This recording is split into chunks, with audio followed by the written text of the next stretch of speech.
Hi agriculture student, my name Vishnu Jaiswal. आप सभी का स्वागत है हमारे इस YouTube channel agriculture by Vishnu Jaiswal में। जैसे कि आप लोग जानते हैं कि हमने फंडामेंटल ऑफ एग्रीकल्चर जो कि अरुण कात्यायन की बुक है उसका जो है लेसन वाइज सीरीज चला रखी है। जो लोग पिछली वीडियो नहीं देखे हैं वो जाकर पिछली वीडियो देख लें। ठीक है, कल आपका जो है कॉटन और रेपसीड हो चुका था। ठीक है, आज हम बात करने वाले हैं जूट के बारे में। ठीक है, चलिए भैया शुरू करते हैं जूट के बारे में।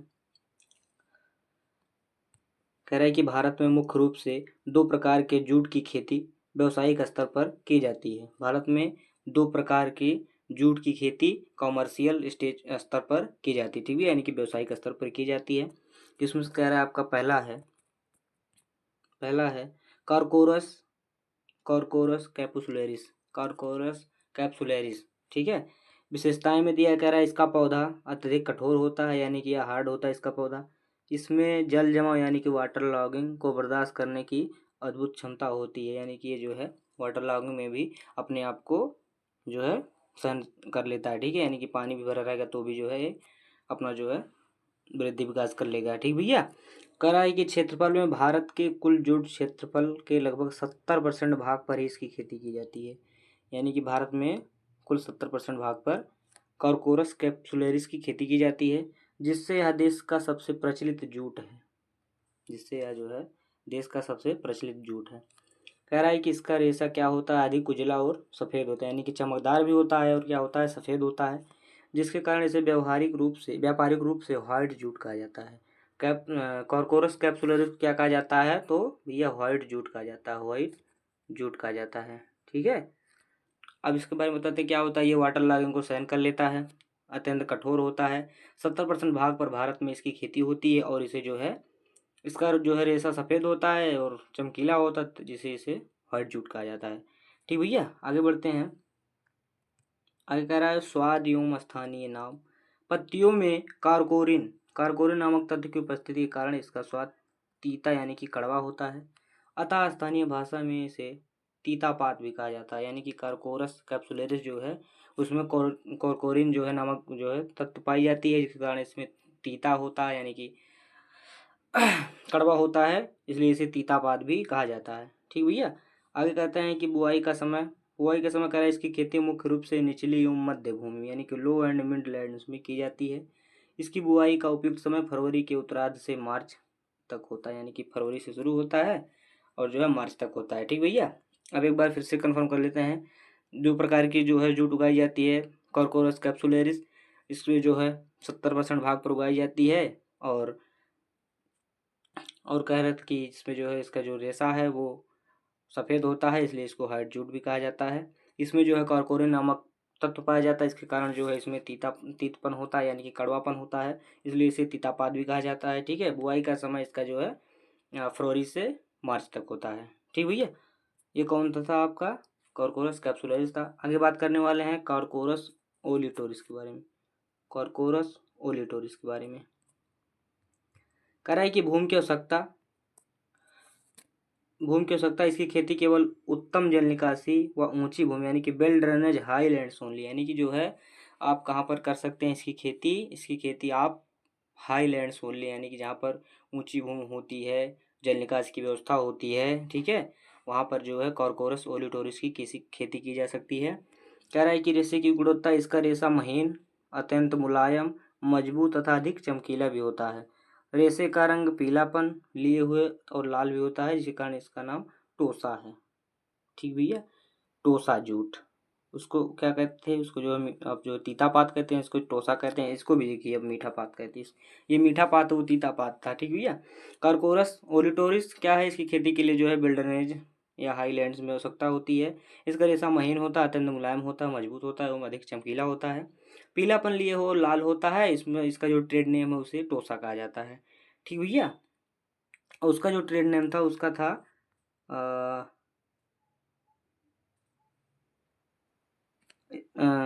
स्वाद में तीतापात था। ठीक भैया, इसका जो ट्रेड नेम था तीतापात था, तीतापात। ठीक है, व्हाइट जूट कहा जाता है इसको व्हाइट जूट कहा जाता है व्यापारिक रूप से। ठीक है, आगे बढ़ते हैं। इसको क्या है, इसको टोसा जूट कहा जाता है, टोसा जूट। कह रहा है कि इसकी पत्तियां स्वादहीन होती हैं, जिसके कारण इसमें मीठा पात कहा जाता है, यानी इसमें जो है कड़वाहट नहीं होता है, मीठापन होता है, इसलिए इसको मीठा पात कहा जाता है कॉर्कोरस ओलिटोरस के। और जो कॉर्कोरस कैप्सुलरिस इसको जो है तीता पात कहा जाता है, इसमें क्योंकि उसमें जो है कॉर्कोरिन नाम की एक तत्व पाई जाती थी। कह रहा है कि उत्पादन की बुआई यह प्रजाति कैप्सुलरिस की तुलना में अधिक उत्पादन देती हैं। इसकी बुआई मध्यम से ऊंची भूमि में अप्रैल से मई में करते हैं, यानी कि कैप्सुलरिस की बुआई के बाद जो है, कैप्सुलरिस की बुआई के बाद जो है ओलिटोरिस की बुआई की जाती है। ठीक है, फरवरी से मार्च तक की जाती है, मार्च के बाद जो है अप्रैल से मई में इसकी बुआई की जाती है। आगे बढ़ते हैं भैया। आगे कह रहा है कि जूट से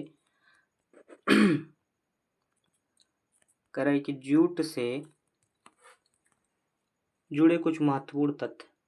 कह रहा है कि भारत में जूट की खेती संपूर्ण क्षेत्रों को कुल कृषि 8 जलवायु में विभाजित किया गया, यानी कि जो जूट की खेती होती है उसको जो है 8 कृषि जलवायु क्षेत्रों में बांटा गया है। आगे कह रहा है कि अनुसंधान संस्थान पूर्व में स्थापित jute agricultural research institute Barrackpore जारी को, यानी कि जो पहले बनी थी इसके लिए जूट एग्रीकल्चर रिसर्च इंस्टीट्यूट कहाँ बने थे, बैरकपुर जारी, जो बाद में पुनर्गठित करके CRIJAF यानी कि central research institute for jute and allied fibre में परिवर्तित कर दिया गया। किसमें परिवर्तित कर दिया, पहले jute agriculture research institute Barrackpore में बनी थी, बाद में इसको जो है चेंज कर दिया गया central research institute for jute and allied fibre में। ठीक भैया। कह रहा है कि मेस्टा की खेती, मेस्टा को मुख्य रूप से ऐसी भूमि में मिट्टियों में उगाया जाता है जहाँ सामान्य जूट की खेती नहीं की जाती है। मेस्टा भी एक रेशे वाली फसल है, क्रॉप है। इसकी खेती कहाँ पर की जाती है, जहाँ पर जो है जूट की खेती नहीं की जाती है, सामान्य जूट की खेती नहीं की जाती, वहाँ पर इसको उगाया जाता है। कह रहा है कि कटाई की आदर्श अवस्था यानी कि हार्वेस्टिंग स्टेज, जूट की कटाई के लिए स्मॉल पोड स्टेज यानी कि जब दाने जो छोटे होते हैं, और बुआई के 130 से 40 35 से 40 दिन बाद सबसे उपयुक्त माना जाता है, यानी कि जब आप सोइंग करते हैं, सोइंग के 135 से 40 दिन बाद जो है इसकी जो है हार्वेस्टिंग कर ली जाती है स्मॉल पॉड स्टेज पर, यानी कि जो है दाने छोटे छोटे होते हैं तभी जो है इसको हार्वेस्ट कर लिया जाता है। ठीक भैया। आगे बढ़ते हैं। आगे कह रहा है आपका जूट रेशा निष्कर्षण एवं गलन प्रक्रिया। जूट रेशा निष्कर्षण एवं गलन प्रक्रिया, स्टीपिंग यानी कि पानी में तर करना, यानी कि जूट को क्या करते हैं, काट के लाकर हार्वेस्ट करने के बाद पानी में इसको जो है तर करते हैं। कह रहा है कि फसल कटाई के 2 से 4 दिनों बाद पौधे के सभी पत्तियों को झाड़ दिया जाता है। ठीक है, कटाई किया, कटाई करने के बाद जब जो है 2-3 दिन बाद जो सूख गया, इसके बाद उसके पत्तियों को झाड़ दिया। ये किसके लिए कर रहे हैं, इसकी रेशा प्राप्त करने के लिए कर रहे हैं। कह रहे हैं कि तत्पश्चात तनों को 20 से 22 सेंटीमीटर वाले बंडलों में बांध दिया जाता है। एक समान सड़न सुनिश्चित करने के लिए बंडल को पहले 3 से 4 दिनों तक पानी में खड़ी उदग्र यानी कि वर्टिकल में इस तरह जो है पानी में रखकर जो है डुबाया जाता है। और कह रहा है कि ताकि नीचे का कठोर भाग पहले गलना शुरू हो, यानी कि जो जड़ के पास वाली तना होता है, जहाँ से जड़ की बात शुरू होती है, वो गलना शुरू हो। इसके बाद बंडलों को पानी में क्षैतिज सुताकर स्थिति में पूरी तरह से डुबा दिया जाता है, यानी कि पहले क्या करते थे, पहले ऐसे करते थे, इसमें जो है ये जो मोटा वाला भाग होता है ये पहले जल्दी गल जाता है, इसके लिए जो वर्टिकल करते थे। अब बाद में क्या कर रहे हैं, अब इसको जो है सुता देते हैं इस तरह, जब जो है वो तना जो है गल जाता है तो इस तरह जो है उसको पानी में गिरा देते हैं। ठीक है। कह रहा है कि अच्छे परिणाम के लिए 2 से 3 गट्ठों को मिलाकर एक प्लेटफॉर्म बनाया जाता है जिसे जैक कहते हैं। 2 से 3 गट्ठरों को मिलाकर क्या बनाया जाता है, एक प्लेटफॉर्म, यानी कि आपस में बांधा जाता है, जिसको क्या कहा जाता है, जैक कहा जाता है। ठीक भैया। आगे बढ़ते हैं। कह रहा है कि गलना, गलना का मतलब हो गया रेटिंग। कह रहा है कि यह पूर्णतः एक सूक्ष्म जैविक प्रक्रिया यानी कि माइक्रोबायोलॉजिकल प्रोसेस है, जिससे बास्ट फाइबर डंठल से आसानी से अलग हो जाता है, यानी कि जब इसको जो है आप पानी में रख देंगे हॉरिजॉन्टल यानी कि क्षैतिज में, तो क्या करेगा, ये सूक्ष्म जीव जो है बास्ट फाइबर से डंठल से आसानी से अलग कर लेता है। कह रहा है कि उत्तम रेटिंग के लिए जैक जल की सतह से कम 20 सेंटीमीटर नीचे डूबा होना चाहिए, यानी कि जैक मतलब समझते हैं, जो आपने 4-5 को एक बंडल को एक करके जो एक बनाया उसको पानी में 20 सेंटीमीटर से नीचे डालना हो, जो डुबा रहे पूरी तरह से। कम डूबने से रेशा कम सड़ता है और निम्न गुणवत्ता का जो है फाइबर प्राप्त होता है। और कह रहा है जबकि अत्यधिक सड़न से रेशा कमजोर यानी डैमेज होता है, यानी कि न ज़्यादा जो है अंदर रहे, ठीक है, न ज़्यादा डूबा रहे और ना ही मतलब मीडियम में रहे, ठीक भैया, मीडियम में जो है आप पानी में डाल सकते हैं कि ज़्यादा ना दबा रहे, अंदर रहे लेकिन दिखाई दे, ठीक है। आगे बढ़ते हैं, आगे कह रहा है सड़न को तेज करना है।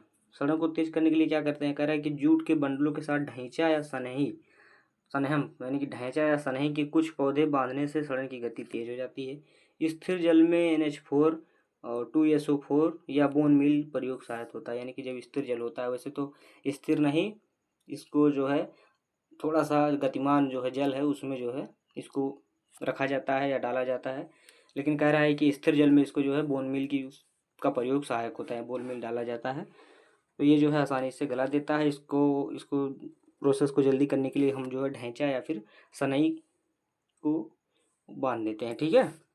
कह रहा है कि तापमान एवं समय रेटिंग के लिए स्वच्छ जल मृदु धीमा बहने वाला 34 अंश तापमान होना चाहिए, धीमा बहने वाला मृदु हो और क्या हो 34 अंश हो, ठीक है। इसके लिए जो है बेस्ट तापमान है रेशा प्राप्त करने के लिए। कह रहे कि जुलाई माह में 10 से 15 दिन का समय लगता है, यानी कि जब आप जो है रेशा प्राप्त करते हैं पानी में डालते हैं तो 10 से 15 दिन लगता है जुलाई माह में। और कह रहा है कि अगस्त सितंबर में 18 से 20 दिन लगता है। जुलाई माह में क्यों कह रहा है 10 से 15 दिन कम समय लगता है, क्योंकि इस माह में जो है बारिश भी होती है आपकी, ठीक है, इस माह में बारिश होती है। और अगस्त सितंबर में बारिश नहीं होती है, इसलिए 18 से 20 दिन। और अक्टूबर नवंबर में सितंबर के बाद 21 से 30, यानी कि पूरा 1 मंथ भी लग जाता है अक्टूबर नवंबर में, यदि आप रेटिंग करते हैं, ठीक है। तो ये थी आपकी प्रोसेस थी, तापमान एवं समय था, 34 अंश चाहिए मृदु एवं धीमा बहने वाला। आगे बात करते हैं रेशा प्राप्ति। रेशा प्राप्ति के लिए गलन प्रक्रिया के उपरांत यानी कि रेटिंग के उपरांत क्या होता है, मुख्य रूप से फ्लोएम भाग से प्राप्त होता है। क्या रेशा फ्लोएम भाग से, यानी कि फ्लावर से, टर्मिनल बड से, ठीक है। यह क्षय कैम्बियम से शुरू होकर फ्लोएम और कार्टेक्स तक जाता है। आगे कह रहा है कि रेशा निकालने की विधि, पौधों से हाथ द्वारा पौधे से हाथ द्वारा एक एक करके निकाला गया रेशा 10-12 पौधों के बंडलों को beat break jack beat break jerk method से पीटने की तुलना में कहीं अधिक श्रेष्ठ गुणवत्ता का होता है। यानी कि जब आप जो है एक एक हाथ से निकालेंगे तो बहुत अच्छा होगा, ना कि अब इसको जो है पीट कर निकालें, पीट कर नहीं निकालना चाहिए, पीट कर निकालने से जो है आपको हानि होती है। इसलिए हम जो क्या करते हैं 10 से 12 बंडलों को जो है एक एक हाथ निकाल लेते हैं, हाँ एक एक मतलब हाथ से धीरे धीरे करके निकाल लेते हैं, इसको ही बीट ब्रेक जर्क कहा जाता है, ठीक है। आगे कहते हैं भैया जूट की प्रजाति, तो आपको बताया ही था, जूट की प्रजाति कॉर्कोरस कैप्सुलरिस थी, इसको जो व्हाइट जूट कहा जाता था।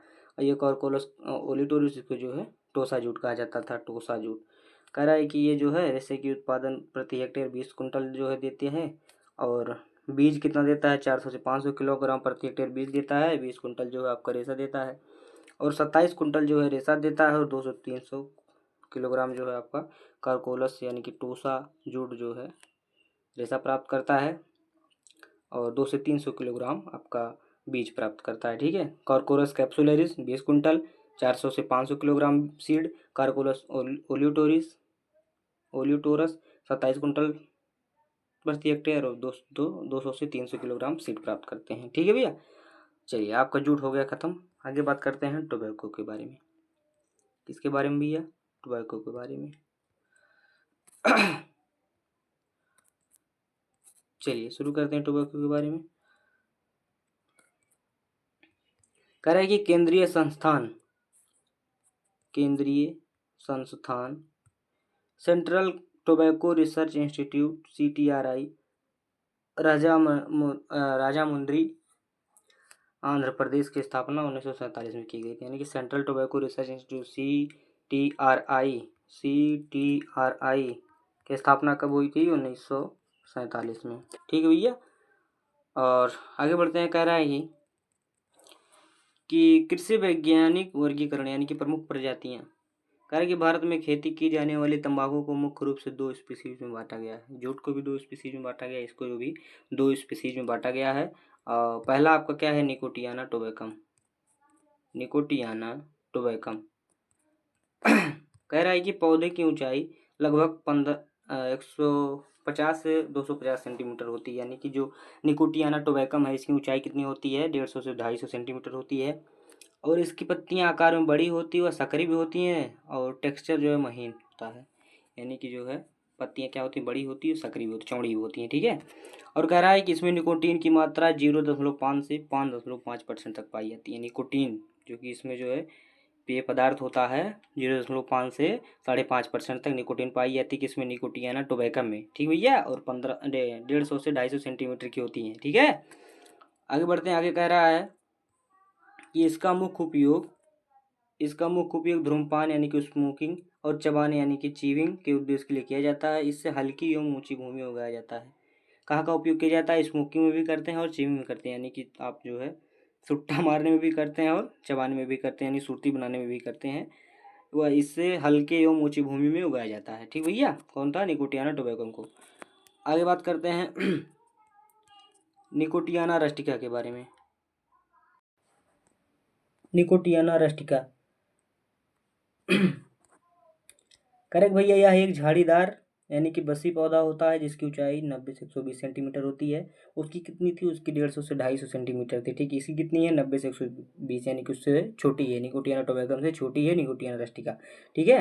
आगे बात करते हैं, कह रहा है इसमें निकोटीन की मात्रा अपेक्षाकृत 3.5 से 8%। सबसे ज़्यादा निकोटीन इसी में होती है। उसमें कितने परसेंट थी, जीरो, यहाँ पर है 0.5 से 5.5%। इसमें कितना है, 3.5 से आपका जो है 8% पाया जाता है, कितना, निकोटीन, ठीक है। निकोटियाना रस्टिका में सबसे ज़्यादा निकोटीन पाया जाता है 7 से 8%। ओह सॉरी, 3.5 से 8%। उसमें जो है 0.5 से 5.5%। कह रहा है कि इसका उपयोग हुक्का, चबाने एवं स्नफ यानी कि सूंघने वाले नशेवार के लिए किया जाता है। इससे भारी एवं निचली भूमि में उगाया जाता है। उसको कहाँ उगाते थे, उसको हल्की भूमि में उगाते थे। इसको कहाँ, भारी एवं जहाँ पर जो है पानी होने की जो है समस्या होती है, उस भूमि में जो है उगाया जाता है। इसका जो है आप हुक्का में भी करते हैं, यानी कि सुट्टा मारने में भी करते हैं, आप सुरती में भी करते हैं, और जो सूंघने वाले नशेवार जो केवल सूंघते हैं कागज में रख के, उसके में भी निकोटियाना रस्टिका का प्रयोग किया जाता है, ठीक भैया। आगे बढ़ते हैं, मृदा एवं पीएच मान। मृदा एवं पीएच मान कह रहा है कि तंबाकू की खेती के लिए सोडिक यानी कि क्षारीय मृदा उपयुक्त नहीं मानी जाती। क्या नहीं मानी जाती, नो, क्षारीय मृदा उपयुक्त नहीं मानी जाती है, क्योंकि पौधे द्वारा क्लोराइड आयन का अधिक अवशोषण कर लेने से पत्तियों में जलन की क्षमता यानी कि बर्निंग क्वालिटी खराब हो जाती है। अतः तंबाकू के लिए हल्की अम्लीय मृदा जिसका पीएच मान 5 से 6 हो सर्वोत्तम मानी जाती है। मृदा की कौन सी होनी चाहिए, सोडिक नहीं होनी चाहिए, अम्लीय होनी चाहिए, ठीक है। और अम्लीय भूमि में इसका पीएच मान 5 से 6 वही जो है मृदा इसके लिए उच्चतम अच्छी मानी जाती है, अच्छी, ठीक है, अम्लीय मृदा। आगे बात करते हैं भैया, आगे आपका तंबाकू के प्रमुख उत्पादक क्षेत्र एवं वर्गीकरण क्या है। तंबाकू के प्रमुख क्षेत्र एवं वर्गीकरण कह रहा है कि उपयोग के आधार पर भारतीय तंबाकू 2 मुख्य वर्गों में बांटा गया है। भारतीय तंबाकू कितने मुख्य वर्गों में बांटा गया है, 2 वर्गों में, जिसमें आपका पहला है फ्लूड कर्ड वर्जाइना। फ्लूड कर्ड वर्जाइना, वर्जाइना पढ़िए, वर्जीनिया पढ़िए, सही एफसीबी, फ्लू कर्ड वर्जीनिया। कह रहा है कि यह मुख्यतः सिगरेट बनाने वाली तंबाकू है, जो कुल क्षेत्रफल का लगभग 30% और कुल उत्पादन का लगभग 20% साझा करती है। यह भारत की मुख्य निर्यात होने वाली प्रजाति है, जो आंध्र प्रदेश और कर्नाटक में प्रमुखता से उगाई जाती है।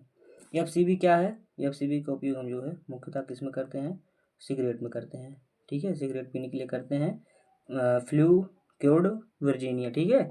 इसकी खेती कहाँ कहाँ होती है, आंध्र प्रदेश होती है और कर्नाटक में मुख्यतः से उगाई जाती है, ठीक भैया।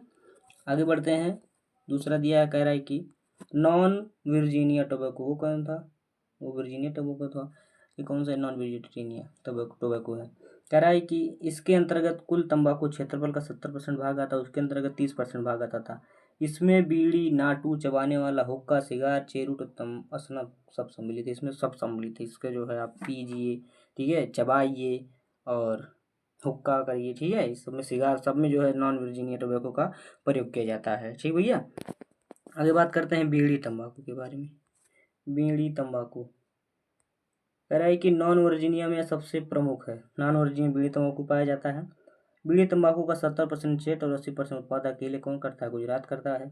इसके अतिरिक्त कर्नाटक, महाराष्ट्र, आंध्र प्रदेश में उत्पादक जो है राज्य हैं जो नॉन वर्जीनिया टोबैको का उत्पादक करते हैं। कह रहा है कि आनंद स्थित रिसर्च स्टेशन ने इसकी 2 उन्नत प्रजातियां आनंद 119 और आनंद 2 विकसित की हैं। आनंद रिसर्च स्टेशन जो कि गुजरात में है, इसने क्या किया है, 2 उन्नत प्रजातियां आनंद 100 जो है 119 और आनंद 2 को विकसित किया है, जो बीड़ी के लिए उत्तम प्रजाति हैं, यानी कि बीड़ी में जो प्रयुक्त होती हैं सुर्ती उसके लिए मुख्य मानी जाती हैं। ठीक भैया, आगे बात करते हैं क्षेत्रीय विवरण। कह रहा है कि चबाने वाले तंबाकू की खेती उत्तर प्रदेश, तमिलनाडु, पश्चिम बंगाल, गुजरात, बिहार और उड़ीसा में किया जाता है। नाटू तंबाकू विशेष रूप से आंध्र प्रदेश में, हुक्का तंबाकू पश्चिम बंगाल में, बिहार में, उत्तर प्रदेश में सिगार एवं चेरुट आंध्र प्रदेश में और तमिलनाडु और पश्चिम बंगाल में उगाया जाता है। क्या क्या कह रहा है भैया? कह रहा है चबाने वाले तंबाकू की खेती उत्तर प्रदेश उड़ीसा में होती है और नाटू तंबाकू की खेती आंध्र प्रदेश में होती है और हुक्का तंबाकू की खेती पश्चिम बंगाल एवं बिहार में और उत्तर प्रदेश में आपका सिगार एवं चेरुट आंध्र प्रदेश में उगाया जाता है। आगे कह रहा है कि सिगार रैपर के लिए पश्चिम बंगाल तथा बार्ले तंबाकू के लिए आंध्र प्रदेश और पूर्वी गोदावरी तथा विशाखापट्टनम जिले जो है प्रसिद्ध हैं। असनफ यानी कि नशावार जो उत्पादन में है वो तमिलनाडु देश के कुल उत्पादन में 40% सहयोग करता है, यानी कि जो आप केवल असनफ करते हैं यानी कि सूंघते हैं उसमें जो है तमिलनाडु उस बीड़ी में उस सुर्ती में या उस तंबाकू में तमिलनाडु का कुल देश का 40% योगदान देता है। ठीक भैया, चलिए आगे बढ़ते हैं। आगे है रोपड़ी प्रबंधन एवं विशेष कृषि क्रियाएं। ठीक भैया, रोपाई की बात हो रही है, उसमें से आपका दिया है पहला बीज दर एवं बुआई। कह रहे कि तंबाकू के बीज अत्यंत सूक्ष्म होते हैं। 1 ग्राम में लगभग 10,000 से 12,000 बीज आते हैं। 1 ग्राम में कितने? 10,000 से 12,000 बीज आते हैं। समान रूप से बिखराव के लिए बीजों को मिट्टी, बालू या राख के साथ मिलाकर नर्सरी में ब्रॉडकास्ट यानी कि छींटा जाता है, छिटकाव विधि से नर्सरी तैयार किया जाता है। नर्सरी के लिए बीज दर 20 से 30 ग्राम प्रति 100 वर्ग मीटर होता है, यानी कि 2 से 3 किलोग्राम प्रति हेक्टेयर जो है इसकी बीज दर रखी जाती है। ठीक है, नर्सरी में। कह रहा है समय कह रहा है नर्सरी की बुआई के लिए उपयुक्त तो समय जो है अगस्त का दूसरा पखवाड़ा है, यानी कि अभी क्या चल रहा है, जुलाई अगस्त में ही जो है नर्सरी तैयार की जाती है अगले महीने। ठीक है, कह रहा है कि रोपड़ की आयु यानी कि ट्रांसप्लांटिंग एज, जब पौधे में 4 से 5 पत्तियां निकल आए तो रोपाई की जाती है। टोबैको में 7 से 9 सप्ताह बाद, रास्टिका में 5 से 6 सप्ताह बाद। अब देखो टोबैकम जो टोबैकम थी उसमें हम 7 से 9 सप्ताह बाद जो है यानी कि नर्सरी के साथ डालने के 7 से 9 सप्ताह बाद यानी कि 963 आप कितने दिन बाद करते हैं? लगभग 60 से 65 दिन में करते हैं इसकी जो है ट्रांसप्लांटिंग। और जो रस्टिका है उसमें 5 से 6 सप्ताह यानी कि 7 छः 42 40 से 50 दिन में आप जो है इसकी ट्रांसप्लांटिंग करती हैं रस्टिका की। और क्रिया क्या है? फुनगियाना दिया है भैया। फुनगियाना यानी कि टपिंग किसमें होती है? तंबाकू में। कह रहा है कि पौधे के शीर्ष पुष्प यानी कि टॉप फ्लावर को कुछ ऊपरी पत्तियों के साथ हटाना टपिंग कहलाता है। रैपर तंबाकू को छेड़कर यह क्रिया अन्य सभी प्रकार के तंबाकू में पत्तियों के आकार, टेक्सचर और गुणवत्ता में सुधार लाने के लिए अनिवार्य ही टपिंग करने से पौधे के पोषक तत्वों एवं ऊर्जा का प्रभाव फूलों की बजाय पत्तियों की तरफ मुड़ जाता है, जिससे पत्तियां पूर्ण आकार में विकसित होती हैं, उनमें सिकुड़न नहीं होती, उनको उच्च गुणवत्ता प्राप्त होती है। टपिंग क्या प्रक्रिया भी है? यानी कि जो पौधे के शीर्ष पुष्प होते हैं, टर्मिनल बड होती है, टर्मिनल फ्लावर होते हैं, टॉप फ्लावर होते हैं, उसको जो हटा दिया जाता है, तोड़ दिया जाता है, काट दिया जाता है। यह केवल कहाँ नहीं करता? रैपर तंबाकू में नहीं किया जाता, बाकी सब में जो है प्रक्रिया की जाती है, जिसके कारण जो है आपकी पत्ती जो होती है उसमें सिकुड़न नहीं होती है, उच्च गुणवत्ता की प्राप्त होती है टोबैको। ठीक है, और सिकुड़न नहीं होती है। ठीक भैया, फुनगियाना ये प्रक्रिया है इसमें तंबाकू में। आगे बढ़ते हैं भैया, आगे कह रहा है तंबाकू का प्रकार और टपिंग के बाद पौधे पर छोड़े जाने वाली पत्तियों की संख्या, यानी कि टपिंग जब फुनगिया देते हैं तो कितनी पत्ती छोड़ देते हैं टपिंग करते वक्त। कह रहा है कि सिगरेट एवं चेरुट में 8 से 9 पत्तियां छोड़ देते हैं टपिंग करने के बाद। सिगार रैपर में 10 से 12 पत्तियां छोड़ देते हैं और हुक्का एवं चबाने वाली बीड़ी में 10 से 14 पत्तियां जो है टपिंग करके छोड़ देते हैं। ठीक है, यानी कि कटाई करने के बाद या टॉप फ्लावर को हटाने के बाद 10 से 14 पत्ती जरूर छोड़ देते हैं। आगे बात करते हैं, आगे दिया है भैया अन्य विशेष कृषि क्रियाएं। आपका जो है कह रहा पहला है डिसकरिंग है। कह रहा है कि टपिंग करने के उपरांत सहायक कलियां तेजी से उग जाती हैं। इन्हीं सहायक कलियों पर शाखाओं के सकर्स को पौधे से हटाना डिसकरिंग या रिमूवल शकर कहलाता है। डिसकरिंग प्रक्रिया आपकी केला में भी होती है, अनावश्यक जो शकर निकले रहते हैं उनको काट दिया जाता है, ठीक है। तो ये प्रक्रिया इसमें तंबाकू में होती है, शकर को हटा दिया जाता है। जब जो है सहायक कलियाँ ज़्यादा निकल जाती हैं, तेज़ी से ग्रो करते हैं, तो उसको काट दिया जाता है। अब बात करते हैं मुख्य उद्देश्य। मुख्य उद्देश्य में कह रहा है कि अवशोषित पोषक तत्वों ऊर्जा प्रवाह को पुष्प शीर्ष से मोड़कर मुख्य व्यावसायिक पत्तियों की ओर to delivered energy and nutrient to leave केंद्रित करना है। मुख्य उद्देश्य क्या है? कह रहा है कि जो ऊर्जा प्रवाह टर्मिनल बड पर यानी कि टर्मिनल फ्लावर पर हो रही है, उसके जो है प्रवाह को कम करके डिसकरिंग का कह रहा है कि इसके प्रभाव को कम करके जो पत्तियां व्यवसाय यानी कि जो पत्तियों से हमें टोबैको प्राप्त हो रहा है उसकी तरफ जो है ऊर्जा को लगा देना ही डिसकरिंग प्रक्रिया का मेन उदाहरण है, मेन उद्देश्य है। ठीक भैया, आगे बात करते हैं प्राइमिंग। प्राइमिंग क्या है? कह रहे कि पौधे की निचली पत्तियां जो लगातार मृदा के संपर्क होने से कारण खराब हो जाती हैं और जिनका व्यावसायिक मूल्य समाप्त हो जाता है, उन्हें पौधे से तोड़कर अलग कर दिया जाता है। ऐसी निचली पत्तियों को सैंड लीव्स कहा जाता है, यानी कि जो निचली पत्तियां जमीन में सटी होती हैं, जब बारिश वारिश होती है तो पत्तियां खराब हो जाती है। इसकी खराब होने से बचाने के लिए हम लोग क्या करते हैं, उस निचली पत्तियों को तोड़ देते हैं। इस प्रक्रिया को कहा जाता है सैंड लीव्स कहा जाता है, ठीक भैया।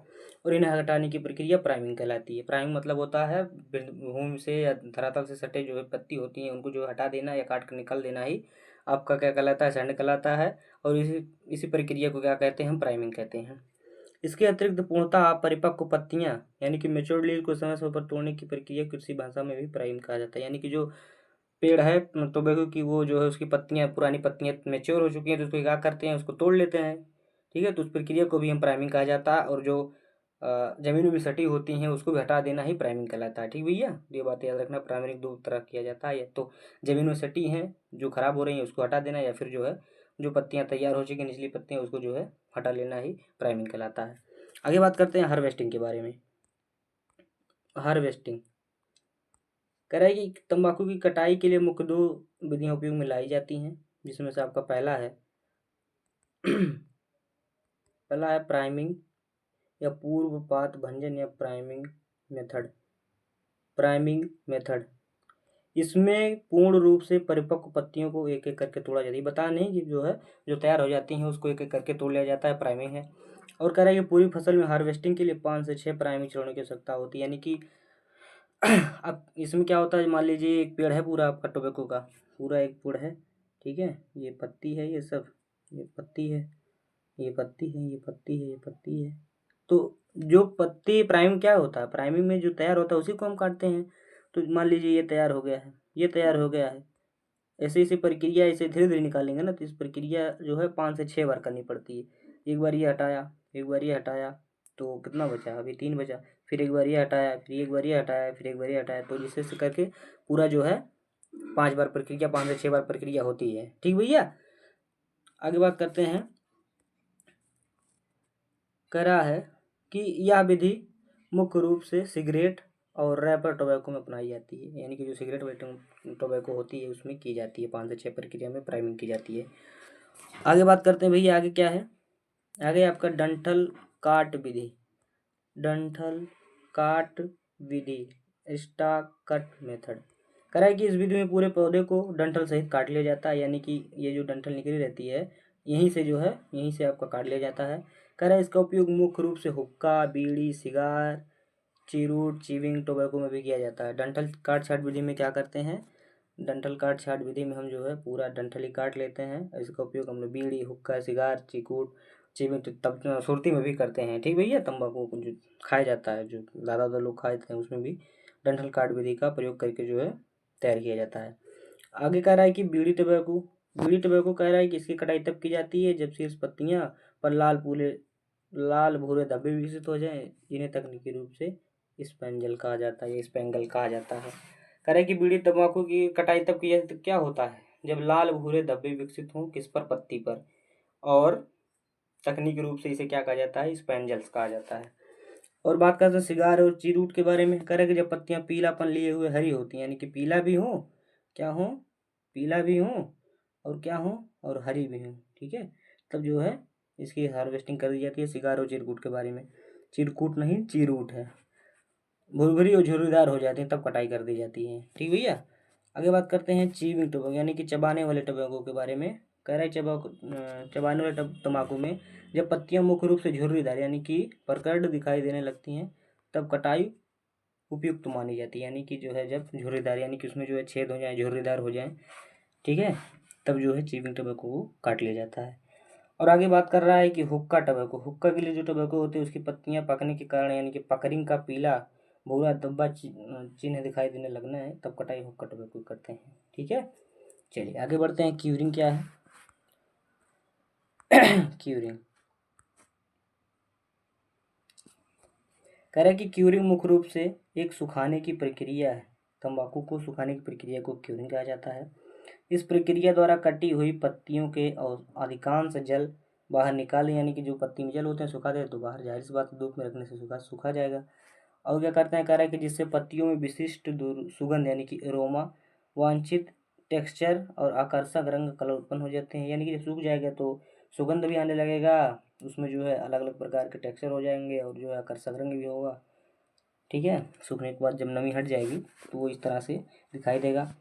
कह रहा है कि एयर क्यूरिंग, सैड क्यूरिंग या हवा या छाया में सुखाना वो किस में करते थे? ये विधि है, इसमें धूप में सुखा सकते हैं, हवा एवं छाया में सुखा सकते हैं। कह रहा है कि इस विधि का उपयोग मुख्य रूप से पश्चिम बंगाल, रैपर टोबैको के लिए, आंध्र प्रदेश में लैंका टोबैको के लिए किया जाता है। रैपर टोबैको के लिए किया जाता है और लैंका टोबैको के लिए जो है हवा एवं छाया में सुखाने की जो पश्चिम बंगाल में किया जाता है। एयर क्यूरिंग को 3 उप विधियों में बांटा गया है। पहला है ग्राउंड क्यूरिंग। कह रहा है कि इसके अंतर्गत पत्तियों को जमीन पर फैलाकर सुखाया जाता है। ग्राउंड क्यूरिंग, ग्राउंड में नीचे, ठीक है। उदाहरण के उत्तर प्रदेश में हुक्का टोबैको और कर्नाटक में च्यूइंग टोबैको। दूसरा कह रहा है रैक क्यूरिंग। रैक क्यूरिंग क्या करते हैं, इस विधि में पत्तियों को विशेष रैक टांग पर सुखाया, रैक मतलब रैक पर टांग कर सुखाया जाता है। तमिलनाडु में इस विधि का सिगारेट, चिरूट, च्यूइंग और स्नफ की क्यूरिंग की जाती है। और इसके अलावा जो है उत्पादक राज्यों के अनुसार वितरण निम्न प्रकार है। यानी कि जो ग्राउंड क्यूरिंग है वह कहाँ पर होता है, उत्तर प्रदेश और जो है आपका उत्तर प्रदेश में होता है ग्राउंड क्यूरिंग। नीचे जो है सुखाया जाता है और जो रैक पर रखकर सुखाया जाता है उसको जो कहाँ पर होता है, तमिलनाडु में होता है। ठीक है, और जो है अनेक राज्य हैं जो यहाँ पर निम्न तरह से उगाया जाता है। पहला आपका महाराष्ट्र दिया है। कह रहा है कि महाराष्ट्र में बीड़ी और च्यूइंग टोबैको को जो है उगाया जाता है। आंध्र प्रदेश में चिरूट और बीड़ी टोबैको उगाया जाता है। असम में आपका हुक्का टोबैको उगाया जाता है। ठीक भैया, चलिए आगे बढ़ते हैं। थोड़ा सा भैया पानी बरसने लगी है। आगे है पिट क्यूरिंग। तीसरी जो विधि थी इसमें पिट क्यूरिंग थी। कह रहा है कि इसमें पत्तियों को जमीन में बने विशेष गड्ढों में पिट माने गड्ढों में रख दिया जाता है। यद्यपि यह बहुत अधिक प्रचलित विधि नहीं है, फिर भी इसका प्रयोग पंजाब, तमिलनाडु, महाराष्ट्र और आंध्र प्रदेश के कुछ हिस्सों में की जाती है। पिट क्यूरिंग जो है क्या करते हैं, इसमें जो है पत्ती को काट कर नीचे जमीन में दबा देते हैं, इसी को पिट क्यूरिंग कहते हैं। यह कहाँ प्रचलित है, ये केवल तमिलनाडु महाराष्ट्र में प्रचलित है, ये विशेष प्रचलित भी नहीं है। ठीक भैया, आगे कह रहा है सन क्यूरिंग। सन मतलब सूर्य, धूप में सुखाना, क्यूरिंग माने सुखाना। कह रहा है कि इसका मुख्य उपयोग सिगार, च्यूइंग और बीड़ी टोबैको के लिए किया जाता है। जो सूखने के लिए प्रयुक्त होते हैं उसको जो है सन क्यूरिंग के माध्यम से सुखाया जाता है। आगे कह रहा है फायर क्यूरिंग, स्मोकिंग क्यूरिंग, आग या धुएं से सुखाना। कह रहा है तमिलनाडु मुख्य रूप से च्यूइंग टोबैको यानी चबाने वाले टोबैको को क्यूरिंग करके इस विधि का उपयोग करके जो है प्राप्त किया जा सकता है। किससे? आग एवं धुएं से सुखाया जाता है। जो है एक खूंटी में बांध दिया जाए, उसके बाद उसके नीचे जो है या तो आग आग सुलगाया जाता है, जिसके कारण वह धीरे धीरे सूख जाता है, उसमें नमी गायब हो जाती है। आगे बात जो वो नहीं था जैसे बीरबल की खिचड़ी, वही है, वही ऊपर रख दिया जाता है, नीचे से सुलगा दिया जाता है, तो फायर क्यूरिंग और स्मोक क्यूरिंग तैयार की जाती है। आगे कह रहा है फ्लू क्यूरिंग में क्या करते हैं, कह रहा है फ्लू क्यूरिंग या नियंत्रित तापमान और वेंटिलेशन वाली सबसे आधुनिक विधि है, नई विधि है, जिसका उपयोग विशेष रूप से सिगरेट तंबाकू में किया जाता है। सिगरेट बनाने के लिए यह फ्लू क्यूरिंग की जाती है। नियंत्रित तापमान और वेंटिलेशन को ध्यान में रखते हुए इस विधि का प्रयोग किया जाता है। ठीक है, चलिए आगे बढ़ते हैं भैया। आगे आपका फ्लू क्यूरिंग की प्रक्रिया के मुख्य 3 चरण है। यानी कि जो आप क्या क्या करते हैं, जिसमें आप जो है सिगरेट के करते हैं, सिगरेट के लिए तापमान नियंत्रित रखते हैं। इसके लिए कौन कौन सी विधि, इसके लिए 3 विधि दी हैं। पहला पत्तियों का पीला पड़ना यानी कि येलो ऑफ लीव्स। कह रहा है कि इस प्रारंभिक चरण में पत्तियों को पीले रंग में बदलने के लिए तापमान 32 से 35 अंश सेल्सियस और उच्च आर्द्रता 85 से 90 अंश सेल्सियस कुल 30 से 40 घंटे तक रखा जाता है। किसमें? पत्तियों को पीला पड़ाने के लिए फ्लू क्यूरिंग में हम जो है क्या करते हैं, 32 से 35 सेल्सियस तापमान रखते हैं और ह्यूमिडिटी उसमें 85 से 90% रहते हैं और 30 से 40 घंटे तक इसको रखा जाता है। ठीक भैया। और दूसरा दिया है रंग को स्थिर करना, यानी कि फिक्सेशन ऑफ कलर। ये जो है फ्यूल कलरिंग की सेकंड जो है टेक्निक है। कह रहा है कि पत्तियां पीली होने के उपरांत सूखने में थोड़ी देर भी हो जाए तो उन पर एक भूरा चिन्ह भर आता है, यानी कि अगर देर हो गई तो क्या हुआ, भूरा चिन्ह भी आ जाएगा। कह रहा है कि यह घटना पत्तियों में मौजूद टैनिन जैसे पदार्थों के ऑक्सीकरण के कारण होता है। इस वैज्ञानिक प्रक्रिया को स्पॉन्जिंग या स्पॉन्गिंग कहते हैं। कह रहा है कि इस विशेष सावधानी, इसमें क्या सावधानी बरतते हैं, कह रहा है कि यदि पत्ती के गीले रहने की स्थिति में अचानक भट्टी का तापमान बढ़ा दिया जाए तो पत्तियां काली नीली पड़ जाती हैं, जिसे किसी तकनीक में स्केल्डिंग कहा जाता है। क्या करते हैं, मान लीजिए पत्ती में आपकी जो है नमी ज़्यादा है और हम तुरंत अचानक जो है तापमान बढ़ा देते हैं तो क्या होता है, ये नीली काली पड़ जाती हैं, तो इस क्रिया को स्केल्डिंग कहा जाता है। इसमें जो सावधानी रखा जाता है रंग को स्थिर करने के लिए। ठीक है, आगे बात करते हैं। तीसरा कौन है, ड्राइंग है। कौन है भैया, ड्राइंग है।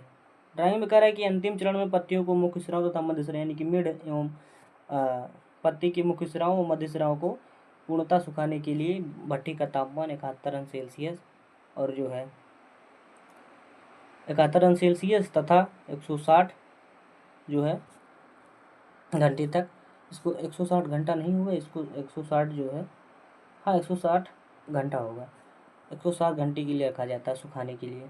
अंतिम चरण में पत्ते को सुखाने के लिए कहाँ का रखा जाता है, 71 सेल्सियस पर 160 घंटे रखा जाता है, जिससे कड़े सूख जाता है। ठीक है, चलिए भैया, तो आपका हुआ टोबैको ख़त्म हो गया और जूट ख़त्म हो गया। ठीक है, एक बार थोड़ा सा हल्का सा रिवीजन हो जाए। कॉर्कोरस कैप्सुलेरिस क्या था, कॉर्कोरस कैप्सुलेरिस था आपका, अत्यंत कठोर था, जल जमाव की पाई जाती है, यानी कि जहाँ पर पानी की मात्रा अधिक होती है वहाँ पर लगाया जाता है और 70% भाग पर इसकी खेती होती है। देश का सबसे प्रचलित दूध है। इसको हाइट जूट भी कहा जाता है क्योंकि इसका जो रेशा है सफ़ेद और चमकीला होता है। स्थानीय नाम पत्तियों में इसमें कॉर्कोरिन पाया जाता है, जिसके कारण इसका स्वाद तीता होता है, कड़वा होता है, इसे तीतापात भी कहा जाता है। बुआई का समय भैया, बुआई का समय आपको लेट फरवरी मार्च में करते हैं। आगे है कॉर्कोरस ओलिटोरियस। ओलिटोरियस को जो है आप, यानी कि जहाँ पर जो है भूमि में पानी की कम मात्रा और बेल ड्रेनेज जल निकास वाली हो उसी में जो इसको उगाया जाता है। इसका रेशा महीन मुलायम और जो है चमकीला होता है, इसको टोसा कहा जाता है और इसको जो है मीठा पात कहते हैं, उसको तीता पात कहा जाता है। और कह रहा है कि कैप्सुलस की तुलना में अधिक उत्पादन देती है। इसकी बुआई जो है ऊंची भूमि में अप्रैल मई में कहते हैं, उसकी फरवरी मार्च में कहते हैं, उसको अप्रैल मई में करते हैं। आगे कह रहा है इसको जो है 8 कृषि जलवायु के अंतर्गत बांटा गया है जूट उगाने को। पहले जो था आपका jute agriculture research institute Barrackpore था, उसको बाद में CRIJF यानी कि central research institute for jute and allied fibre के रूप में बांट दिया गया, प्रयुक्त कर दिया है। मेस्ता भी एक खेती है जो क्या करते हैं, जूट जहाँ पर नहीं उगाया जाता वहाँ पर मेस्ता उगाया जाता है, जहाँ पर जूट की खेती नहीं हो पाती वहाँ पर मेस्टा की खेती की जाती है। इसके लिए कटाई तापमान है कि बुआई के 135 से 40 दिन बाद करते हैं और जो है स्मॉल पुर यानी कि छोटे जो है दाने बने रहते हैं तभी इसकी जो है हार्वेस्टिंग कर दी जाती है। जूट के निष्कासन के लिए हम लोग स्टीपिंग करते हैं, यानी कि पानी में तर करते हैं और जो है 2 से 3 गठरों को मिलाकर एक प्लेटफॉर्म बना दिया जाए जिसे जैक कहते हैं। इसमें क्या करते हैं, हम 3 से 4 दिनों कर पानी में भिगो कर रखते हैं, पहले खड़े रखते हैं फिर उदग रख देते हैं। ठीक है, रेटिंग कह रहा है, रेटिंग क्या है, सूक्ष्म जीव प्रक्रिया जिसमें फाइबर डंठल आसानी से अलग हो जाता है। उच्चतम रेटिंग जैक के लिए 20 सेंटीमीटर नीचे डुबा देते हैं। कम डूबने से ऐसा कम सड़ता है और ज़्यादा डूबने से क्रॉवी फायर मिलता है, यानी कि अगर कम डूबा रहेगा तो भी नुकसान है, ज़्यादा डूबा रहेगा तो भी नुकसान है। इसके लिए जो है मिड रखते हैं, यानी कि मध्यम में उसको न ज़्यादा डूबा रहे न ज़्यादा जो है कम डूबा रहे। ठीक है, कह रहा है कि सड़न को तेज करने के लिए जूट में बंडलों को ढांचा सनन को मिला दे, इसके कारण सड़न की प्रक्रिया तेज हो जाती है। और रेटिंग के लिए हम जो है 64 सेल्सियस से तापमान पर रेटिंग अच्छी मानी जाती है। जुलाई में 10 से 15 दिन में जो है रेटिंग समय लगता है और 18 से 20 दिन अगस्त सितंबर में लगता है, 21 से 30 दिन आपका अक्टूबर नवंबर में लगता है। रेशा प्राप्ति कह रहा है, रेशा प्राप्ति जो है फ्लोएम से होता है और इससे कैम्बियम और शुष्क होकर शुरू होकर फ्लोएम के कार्टेक्स तक जाता है। और रेशा निकालने की विधि में आपको 10 से 12 बंडलों को एक हाथ से एक करके निकाल दिए जाते हैं, उसको एक बीट ब्रेक जर्क कहा जाता है। पीटने की तुलना में बहुत अच्छा माना जाता है। और जो प्रजाति थी कॉर्कोरस कैप्सुल, इसमें जो 20 कुंटल प्रति हेक्टेयर जो है आपका रेशा प्राप्त होता था, 400 से 500 किलोग्राम सीड प्राप्त होती थी। और कॉर्कोरस जो ओलिटोरियस था उसमें 27 कुंटल रेशा था और 200 से 300 किलोग्राम सीड थी। अब बात करते हैं टोबैको के बारे में। टोबैको का central tobacco research institute CTRI Rajahmundry Andhra Pradesh में है, 1947 में विकसित की गई थी। भारत में वैज्ञानिक दो रूप से उगाई जाती है, निकोटियाना टोबैकम था और दूसरा क्या था, निकोटियाना रस्टिका था। निकोटियाना टोबैकम निकोटियाना रस्टिका था। निकोटियाना टोबैकम की लंबाई 150 से 250 सेंटीमीटर थी। इसमें जो है महीन रेशा प्राप्त होता था, और सॉरी इसकी पत्ती जो है महीन होती थी और बड़ी आकार की सकरी होती थी। और 0.5 से 5.5% तक इसमें जो है निकोटीन पाया जाता था। यह धूम्रपान और चबाने के लिए प्रयुक्त होता था। और जो आपका निकोटियाना रस्टिका थी, निकोटियाना रस्टिका के पौधों की लंबाई 150 से 120 होती थी। निकोटीन सबसे ज़्यादा इसी में पाया जाता था, 3.5 से 8% पाया जाता था। हुक्का चबाने और जो सूंघने वाले दोनों तीनों प्रयुक्त होती थी। करा पीएच मान क्षारीय पीएच मान की होनी चाहिए। इसमें जो है जलने की जो है इसमें क्लोराइड की आयन की मात्रा जो है अधिक नहीं होनी चाहिए, इसलिए इसको जो है अम्लीय मिट्टी में उगाते हैं। इसका पीएच मान 5 से 6 हो। और आगे बात करते हैं भैया तंबाकू के प्रमुख वर्गीकरण में। आपका फ्लूकर्ड विरजाइना में जो था प्रमुख सिगरेट तंबाकू जो 30% भारत की जो उत्पादन करती है, और यह प्रजाति जो है मुख्यतः कर्नाटक की प्रमुखता से उगाई जाती है। और क्या था, नॉन विरजाइना टोबैको में इसके अंतर्गत देश का कुल तंबाकू क्षेत्रफल का 70% भाग आता है। इसे बीड़ी, नाटू, चबाने यानी कि सब तंबाकू जो है इसे में उगाया जाता था। बीड़ू तंबाकू कह रहा है कि यह वजाइना नॉन वजाइना सबसे प्रमुख तंबाकू है। और बीड़ी तंबाकू का 70% छेद से 80% छेद अकेले गुजरात में होता है बीड़ी का। ठीक है, इसके अंतर्गत इसके अतिरिक्त कर्नाटक और महाराष्ट्र में भी होता है। इसकी जो उन्नत प्रजातियां हैं, आनंद 119 और आनंद 2 इसकी बीड़ी की प्रमुख प्रजातियां हैं। क्षेत्रीय वितरण भैया चबाने वाले तंबाकू की खेती उत्तर प्रदेश में की जाती है, और नाडू तंबाकू की आंध्र प्रदेश में की जाती है। हुक्का के लिए पश्चिम बंगाल में, बिहार में, उत्तर प्रदेश में सिगार, और चेरुट जो है तमिलनाडु में उगाया जाता है। आगे बात करते हैं। आगे है बीज दर एवं बुआई। बीज दर जो है 1 ग्राम में लगभग 10,000 से 12 बीज आते हैं, इसलिए इसको 2 से 3 किलोग्राम प्रति हेक्टेयर नर्सरी के लिए आवश्यकता होती है। 2 से 3 किलोग्राम प्रति हेक्टेयर नर्सरी में जो डालते हैं। ट्रांसप्लांटिंग क्या कर रहा है, कह रहा है कि 4 से जब 5 पंक्तियाँ आ जाएँ तो रोपाई कर देते हैं। टोबैको में 7 से 9 सप्ताह बाद, और यानी कि 60 से 65 दिन बाद, और जो रस्टिका है उसमें 5 से 6 यानी कि 40 से 50 दिन बाद इसमें जो है ट्रांसप्लांटिंग करते हैं। फुनगियाना क्या कर रहा है, टॉप शीर्ष को हटा देना, जिसके कारण क्या हो, पत्तियों में विकास हो, इसके कारण फुनगिया देते हैं। फुनगियाने के लिए कहा जाता है कि कितना हम छोड़ते हैं, तो सिगार और चेरूट में हम जो 8 से 9 पत्तियाँ छोड़ देते हैं फुनगिया कर, और सिगार रैपर में जो 10 से 12 पत्तियाँ छोड़ देते हैं। हुक्का चबाने वाली बीड़ी में जो है आपका 10 से 14 पत्तियाँ छोड़ देते हैं। आगे बात करते हैं डिसकरिंग के बारे में। तो भैया डिसकरिंग में क्या था, टपिंग के उपरांत डिसकर यानी कि अनुपलब्ध यानी कि शक्कर को हटा देना डिसकरिंग कहलाता है। ये इस शक्कर हटाने की मुख्य उद्देश्य क्या है कि अवशोषित पोषक तत्वों यानी कि जो ऊर्जा शक्कर ले रहा था वो पत्तियाँ ग्रहण करें, इसलिए जो है हम डिसकरिंग कर देते हैं यानी कि शक्कर को हटा देते हैं। प्राइमिंग क्या है, सुखाने की प्रक्रिया को प्राइमिंग कहा जाता है। और सॉरी, सुखाने प्रक्रिया को प्राइमिंग नहीं, क्यूरिंग कहा जाता है। प्राइमिंग क्या थी, इसमें जो है जो पत्तियां थी नीचे जो सट रही थी उसको हटा देना प्राइमिंग कहलाता है, या फिर जो पत्तियां तैयार हो जाए उसको भी काट कर निकाल देना ही प्राइमिंग कहलाता है। ठीक भैया, आगे बात करते हैं हार्वेस्टिंग के बारे में। हार्वेस्टिंग कह रहा है कि 5 से 6 प्राइमिंग छोड़ने की आवश्यकता होती है किसमें, प्राइमिंग में। क्योंकि मान लीजिए एक पत्ती है, अब तैयार हुआ एक पत्ती है, तो इस तरह से जो है पूरा एक पेड़ खत्म कर या एक खराब खत्म करने में लगभग आपको 5 से 6 बार पूरे खेत में प्राइमिंग करनी पड़ती है। और यह मुख्यतः सिगरेट और रैपर टबाकू में बनाई जाती है। और डंठल काट, छड़ बीड़ी या पूरे डंठल सहित काट लिया जाता है। इसका उपयोग जो हुक्का, बीड़ी, सिगार, चिरूट और चिमिंग सब में किया जाता है।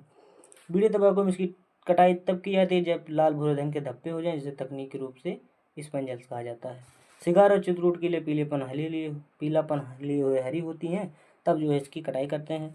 और च्युइंग टोबैको के लिए हम जो है पत्तियां स्पष्ट रूप से झुर्रीदार हों, तब जो है इसकी कटाई करते हैं। हुक्का टोबैको के लिए जब पत्तियां पकड़िंग का पीला भूरा चिन्ह दिखाई देने लगे, तब जो हुक्का टोबैको की हार्वेस्टिंग करते हैं। आगे बात करते हैं क्यूरिंग यानी कि सुखाने की। कह रहा है कि क्यूरिंग मुख्य रूप से एक सुखाने की प्रोसेस है, यानी कि सुखाया जाता है क्यूरिंग के द्वारा। इसमें क्या करते हैं, सुखाने के लिए हम जो है एरोमा यानी कि उसमें सुगंध निकलता है या वांछित टेक्सचर बनते हैं और आकर्षक रंग प्रदान करता है, इसके लिए हम जो है क्यूरिंग करते हैं। भारत में मुख्य रूप से 3 प्रकार की क्यूरिंग प्रचलित है। पहला आपका एयर क्यूरिंग, हवा में सुखाना, यह कहाँ पर किया जाता है, पश्चिम बंगाल किया जाता है। और रैपर तंबाकू में जो है लंका टोबैको के लिए किया जाता है। और ग्राउंड क्यूरिंग यानी कि ग्राउंड मतलब धरातल पर, यह कहाँ किया जाता है, हुक्का बीड़ी में उत्तर प्रदेश में किया जाता है। रैक रैक पर रख के किया जाता है, तमिलनाडु में किया जाता है। और महाराष्ट्र में बीड़ी एवं च्युइंग टोबैको उगाया जाता है। आंध्र प्रदेश में चिरोट और बीड़ी टोबैको उगाया जाता है। असम में हुक्का टोबैको उगाया जाता है। ठीक भैया। और आगे क्या था, पिट क्यूरिंग थी। पिट क्यूरिंग में क्या करते थे हम, गड्ढे में जो है भर के इसको रख देते थे और बाद में इसको निकाल लेते थे। पीट क्यूरिंग हो गया। सन क्यूरिंग धूप में सुखा देते थे। फायर क्यूरिंग यानी कि उसको टांग कर नीचे से धुआं सुलगा देते, आग दिखा देते, तब हो जाता था। और फ्लू क्यूरिंग में क्या करते हैं हम, जो अपने हिसाब से जो है तापमान को नियंत्रित रख के फ्लू क्यूरिंग करते थे। ठीक है। और फिल्म क्यूरिंग की कितनी विधियाँ थी, 3 विधियाँ थी। इसमें जो है पत्तियों को पीला पड़ाने के लिए हम जो क्या कर देते हैं 80 से 90% जो है नमी होनी चाहिए, 32 से 35 अंश सेल्सियस तापमान होना चाहिए और 30 से 40 घंटे रखते थे। रंगों को स्थिर करने के लिए जो विधि थी, इसमें क्या करते थे, पत्तियाँ पीली होने के उपरांत यदि थोड़ी थूक भी जाए, देरी हो जाए, तो उन पर जो भूरा चिन्ह उभर जाता है। इस पत्तियों में टैनिन मौजूद, टैनिन के कारण जो ऑक्सीकरण के कारण होती थी। इस प्रक्रिया को स्पॉनिंग कहा जाता था। इस प्रक्रिया में हम क्या करते हैं, जो पत्तियाँ नीली काली पड़ जाती हैं उनको जो है कृषि तकनीकों में स्केलिंग कहा जाता है।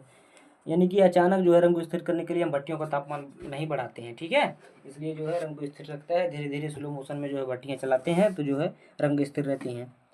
आगे बात करते हैं ड्राइंग। ड्राइंग सुखाना। अंतिम चरण में पत्तियों की मेन सिराओं और मध्य सिराओं को पूर्णतः यानी कि सही रूप से सुखाने के लिए हम जो है 71 सेल्सियस पर 160 घंटे तक जो है रखते हैं तो ड्राइंग हो जाती है। ठीक भैया। ये आपका जूट और टोबैको ख़त्म हो गया। ठीक भैया।